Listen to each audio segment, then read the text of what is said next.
Hello guys, welcome back to your YouTube channel SK study a way of success. मैं हूं आपका educator Shivam Mishra और यहाँ पे यूपी बोर्ड के द्वारा जारी किए गए मॉडल पेपर लेकर आए हैं। हम आपको सिलेबस पूरा पूरा करा रहे हैं। आपको पता होगा चैप्टर नंबर 3 तक आपको पूरा मैंने दे दिया है वन शॉट वीडियो करके। और हम लोग टॉपिक वाइज और हैंड रिटेन नोट्स में भी स्टार्ट करेंगे। आपको बिल्कुल भी परेशान नहीं होना है। ये अपना बेटा मॉडल पेपर है 2027 बोर्ड एग्जाम के लिए, जो आपका यूपी बोर्ड एग्जाम है। आप अगर अदर बोर्ड एग्जाम से हैं तो कोई दिक्कत नहीं, आप यूपी से हैं, एमपी से हैं, या फिर आप झारखंड से हैं, उत्तराखंड बोर्ड से हैं, क्योंकि एनसीईआरटी सेम टू सेम है। फिजिक्स, केमिस्ट्री, बायोलॉजी सभी बोर्ड में सेम आता है, तो उसमें कोई है ही नहीं है। ठीक है ना। अच्छा, इस बार एनसीईआरटी ने बड़ा बदलाव किया है। क्लास 9 में पूरा पूरा बेटा उन्होंने बदल दिया है। 70 नंबर का आपका बेटा पेपर रहने वाला है। आपको पता है बहुत सारे ऐसे स्टूडेंट मुझे मिले जो कि बेटा फेल हो गए। और किस में फेल हो गए पता है? बायोलॉजी में फेल हो गए, हिंदी में फेल हो गए। हिंदी एक ऐसा पेपर है जिसमें without pen and paper approach follow करके आप अच्छा नंबर गेन कर सकते हैं। सोचिए इन सब विषयों में फेल हो गए। और आपको पता है बेटा ये 70 में से 23 नंबर आपको पास होने के लिए चाहिए। और मैं गारंटी देता हूं इस बात का कि आपको ये 70 नंबर मिल जाएगा। आपको क्या करना है, मैंने गेस्ट पेपर शीट 10-10 पेपर का, जितने भी आप चाहे फिजिक्स हो, केमिस्ट्री हो, साइंस हो या आर्ट्स हो, सभी का मैंने 10-10 गेस्ट पेपर शीट बनाया है मॉडल पेपर की तर्ज पे, महाभारत बैच के अंदर, जो कि अपना शुरू होने वाला है। लिंक मैंने डिस्क्रिप्शन बॉक्स में डाल दिया, जाके महाभारत बैच ज्वाइन कर लीजिए मात्र 399 में। वहां पे 10-10 गेस्ट पेपर शीट मिल जाएगा। उतना कर लेना, उससे बाहर आपका आने वाला नहीं है। इतनी इसकी चैलेंज हमारी है। ठीक है ना बेटा। आपका यहाँ पे विषय कोड रहेगा, 3 घंटे 15 मिनट का समय रहेगा। पास होने के लिए 23 नंबर चाहिए, जो कि आपको मिल जाएगा, परेशान मत होना। प्रारंभ के 15 मिनट आपको प्रश्न पत्र पढ़ने के लिए निर्धारित रहेंगे। सभी प्रश्न करना अनिवार्य है। आवश्यकता अनुसार अपने उत्तर की पुष्टि नामांकित रेखा चित्र द्वारा देना है। सभी प्रश्नों के निर्धारित अंक उसके सम्मुख बेटा सामने क्या है, दिए रहेंगे। सबसे पहले बेटा देखेंगे बहुविकल्पी आपका आएगा। जो बहुविकल्पी आपका आने वाला है वो 4 मार्क्स का आएगा, 4 नंबर। अब बोर्ड में क्या होता है कि हम 4 नंबर के लिए बहुत ज्यादा परेशान हो जाते हैं। मत होइए बेटा, ये 4 नंबर ही आएगा आपके बोर्ड में बेटा, ये 4 मार्क्स का ही आएगा। तो ये 4 नंबर के लिए आप इतना मत परेशान होइए कि आप बाद में क्या हो जाइए, फेल हो जाइए। क्योंकि आपको बेटा ये 4 नंबर नहीं बल्कि 66 नंबर पर फोकस करना है। 70 में से 4 नंबर पर फोकस नहीं करना है, सबसे पहले 66 नंबर पर फोकस करना है। जब ये 66 नंबर वाला आप तैयार कर लेंगे तो ऑटोमेटिक ये 4 नंबर वाला आपका ऑब्जेक्टिव जो है 12th का हो जाएगा। क्या बेटा हो जाएगा? जैसे पहला प्रश्न है, निम्नलिखित में से किस पौधों में जल के द्वारा परागण होता है? आपको याद होगा तो मैंने पढ़ाया है पहले ही चैप्टर में, परागण क्या है। परागकणों का वर्तिकाग्र तक पहुंचने की क्रिया को परागण कहते हैं। आप उस टॉपिक को पूरा जब पढ़ेंगे तो ये सारा चीज क्लियर हो जाएगा कि युक्सा में होता है, जोस्टेरा में होता है, एमोर वो फैलस में होता है, या फिर जलकुंभी में होता है। इन सारी चीजों को मैंने आपको पढ़ाया है। तो आप सीधा बोल देंगे सर जी जलकुंभी में हमारा पौधे में जल परागण होता है। क्यों? क्योंकि जल जल से आप याद कर सकते हैं। और इसके और सारे मैंने वहां पे उदाहरण दिया है। उसके बाद यहाँ पे बेटा है अगला कि निम्नलिखित में से कौन अनुवांशिक कूट, जेनेटिक कोड की विशेषता नहीं है। अब जो अनुवांशिक कूट होते हैं उनके बारे में हम लोग पढ़ेंगे चैप्टर नंबर 5 में। जब आपको चैप्टर नंबर मैं 5 बताऊंगा तो उसमें अनुवांशिक कूट जितने भी है वो सारी चीजों का डिटेल से आपको हम एनालिसिस करने वाले, समझाने वाले हैं। जैसे कि यहाँ पे है जेनेटिक कोड, हाँ, ट्रिक होते हैं, ट्रिपलेट होते हैं। जेनेटिक कोड अपहासित होता है, जेनेटिक कोड संदिग्ध और सामान्य होता है, जेनेटिक कोड क्या होता है, सार्वभौमिक होते हैं। ठीक है ना। इसमें से हमारा जो राइट आंसर हो जाएगा, जब आप इसको पूरा क्लियर करेंगे तो आपको पता चलेगा कि यहाँ पर जो हमारा जेनेटिक कोड सार्वभौमिक, क्योंकि जेनेटिक कोड हर चीजों में क्या होते हैं, अलग अलग होते हैं। उसमें क्या पाई जाती है, अनिश्चितता, क्योंकि हर एक जीव का अलग अलग जेनेटिक कोड होता है। जैसे कि मान के चलते सर कैसे, हाउ, आप एक एग्जांपल देकर समझाइए।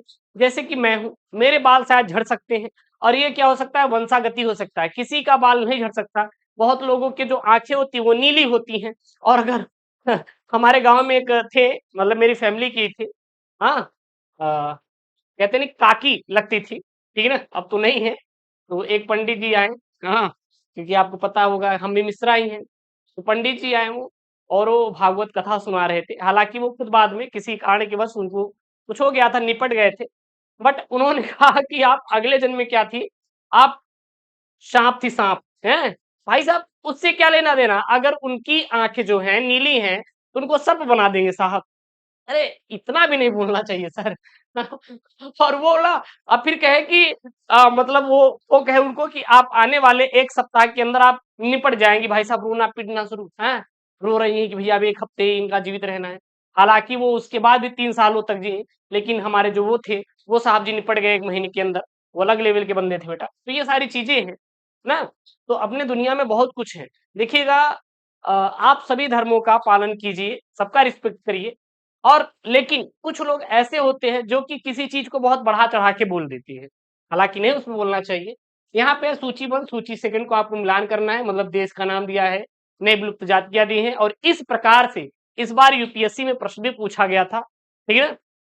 हालांकि इससे अलग लेवल का था, उसमें 3 स्टेप में थे, ये आपके 2 ही स्टेप में है। इसको मैं करवा दूंगा। फिर यहाँ पे बेटा कथन और निष्कर्ष का उन्होंने एक प्रश्न ऐड किया है मॉडल पेपर में।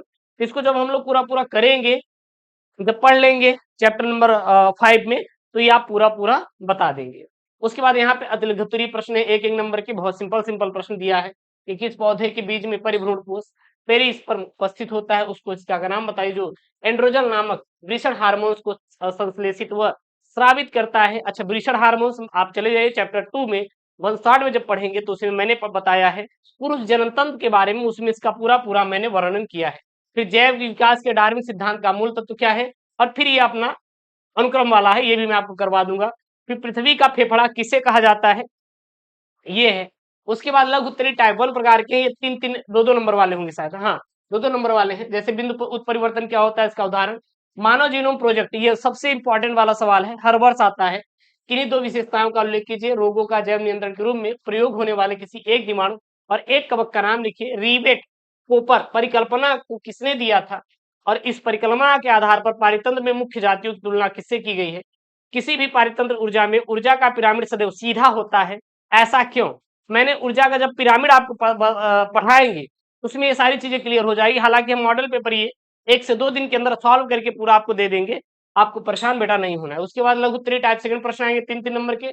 यहाँ पे चित्र दिया है और चित्र से ये प्रश्न पूछा है कि मूलांकुर चोल और प्रांकुर चोल में अंतर लिखिए। चित्र में रेखांकित ए का नाम लिखना है बेटा, इसको क्या कहते हैं। उसके बाद यहाँ बोला है सहायक जनन तकनीकी मानव के लिए किस तरह से सहायक है, जिप्ट और गिफ्ट गैमेट इंट्राफेलोपियन ट्रांसफर, ये बोला है। और इंट्रायूटेरिन ट्रांसफर आईयूटी को किस प्रकार किस तरह भिन्न है बताना है। अन्य पहला अनुवांशिक पदार्थ था। अब मतलब ये कुल मिला के आपका कुछ नहीं बेटा, एक इन्होंने स्टेटमेंट दिया है और इससे इन्होंने क्या बोला है, प्रश्न पूछा, यानी कि आप कह सकते हैं अपठित गद्यांश। तो इस प्रकार का पैटर्न जो है यूपी बोर्ड बदलने वाला है, आप लोग इसी पैटर्न पे अपनी तैयारी करिएगा। फिर यहाँ पे एक प्रतिरक्षी अणु की संरचना का सक्षत नामांकित चित्र, जितने भी आपके चित्र वाले मैं करवा दूंगा। ड्रग के उस समूह का नाम लिखिए जिसकी आणविक संरचना नीचे दर्शाई गई है, यहाँ पे ये बोला है। उसके बाद यहाँ पे 2 प्रश्न बोला गया है कि जिस पौधे से यह प्राप्त की जाती है उसका वैज्ञानिक नाम लिखिए, और ड्रग के सेवन से मानव शरीर का कौन सा अंग प्रभावित होता है। फिर आप बोला है प्रतिजैविक एंटीबायोटिक किसे कहते हैं, एंटीबायोटिक का नाम लिखिए जिसका प्रयोग द्वितीय विश्व युद्ध में घायल अमेरिकन सिपाहियों के व्यापक में यानी उपचार में व्यापक रूप से किया गया था। और यह भी बताइए कि यह एंटीबायोटिक बेटा किससे प्राप्त की जाती है। फिर वाहिक मल उपचार के बारे में बोला है यहाँ पे कि उसमें कौन कौन से सूक्ष्म जीव क्या करते हैं, पार्टिसिपेट करते हैं, भाग लेते हैं। उसके बाद यहाँ पे समष्टि के गुणों, अच्छा समष्टि का मतलब समझिएगा बेटा, पॉपुलेशन होता है, किसी एक ही जात के लोगों की जो पॉपुलेशन समष्टि कहलाती है, जनसंख्या भी बोला जाता है इसे, ठीक है ना। उसके बाद पारजीवी जंतु ट्रांसजेनिक जंतु किसे कहते हैं, सर्वप्रथम निर्मित पारजीवी गाय का नाम लिखिए और इसके महत्व का उल्लेख कीजिए। फिर यहाँ पे क्लोनिंग संवाहक क्या है, अच्छे से वेक्टर का क्या क्या विशेषताएं होती है एक अच्छे वेक्टर में। पुनर्योगज डीएनए प्रौद्योगिकी में प्रतिबंधन एंडोन्यूक्लियस एंजाइम की भूमिका स्पष्ट कीजिए। फिर यहाँ पे द्वितीय प्रश्न है गुरु बीजाणुजन, मैंने चैप्टर नंबर 1 में पढ़ा दिया है। जो यहाँ के इंपॉर्टेंट टॉपिक वो भी मैं आपको पढ़ा दूंगा, बिल्कुल परेशान मत होना। फिर यहाँ पे आपको टिप्पणी करना है अंडोत्सर्ग, आवर्चक, अंतरोपण, अर्परा और अंतर्गर्भाशय युक्ति पर। फिर यहाँ पे 8 है अनुलेखन क्या है, बैक्टीरिया में अनुलेखन किस क्रिया द्वारा होती है, आपको सचित्र वर्णन करना है। देखिएगा प्रश्न कुछ भी बदल सकते हैं, ऐसा नहीं है कि वो अलग आ जाएगा, हाँ थोड़ा पूछने का तरीका अलग हो जाएगा कि अनुलेखन की परिभाषा क्या होती है। अब आपको ये नहीं याद करना है इधर पूरा पूरा, ये नहीं, आप बस इतना याद कर लीजिए कि अनुलेखन क्या होता है बस, बाकी कुछ भी देगा उससे रिलेटेड लिख दीजिएगा। अथवा वो नहीं आ रहा तो ये है अनुकूली विकरण क्या होता है, डार्विन के फिक्स पक्षियों एवं ऑस्ट्रेलियाई मार्सुपिल्स के उदाहरणों के साथ इस प्रक्रिया को समझाइए और इस प्रक्रिया का जैव विकास में क्या क्या योगदान है बोला है। फिर जैविकता क्या होती है, यह उष्णकटिबंधीय क्षेत्र में सबसे अधिक क्यों होती है, जैविकता की क्षति के प्रमुख कारण का उल्लेख कीजिएगा। बेटा एक बात ध्यान देना, जैसे यहाँ पे बोला जैव विविधता, तो जितने प्रकार के जीव हैं वो एक दूसरे से विभिन्न दिखाई देते हैं, वही जैव विविधता है। सिंपल सी परिभाषा है, इसमें कुछ हार्ड थोड़ी ना है। फिर यहाँ पे अथवा में वो नहीं आ रहा तो ये आप दे सकते हैं स्पर्धी अपजर नियम क्या होता है, स्वपकारिता, आहार जाल, पारतंत्र, उत्पादकता और ह्यूमस क्या होता है, यहाँ से एक प्रश्न बोला गया है, पूछा गया है आपसे। तो ये सब 5 नंबर के। तो ये रहा आपका बेटा मॉडल पेपर 2027 बोर्ड एग्जाम के लिए यूपी बोर्ड ने जारी किया था, 2025-26 बोर्ड एग्जाम के लिए, और इसी पैटर्न पे रहेगा, कुछ अलग से नहीं आएगा। और एक बात याद रहे बेटा, मैंने आपको यूपी बोर्ड का अनसॉल्व पेपर का ई बुक पूरा पूरा फ्री में दिया है, link in the description box, जाइए ई बुक डाउनलोड करिए। हाँ, एसकेएम स्टडी ऐप से अगर किसी प्रकार कोई दिक्कत होगा कमेंट बॉक्स में जरूर से जरूर कमेंट करें। मिलते हैं नेक्स्ट वीडियो में दोस्तों। थैंक यू, जय, take care, bye bye, love you all.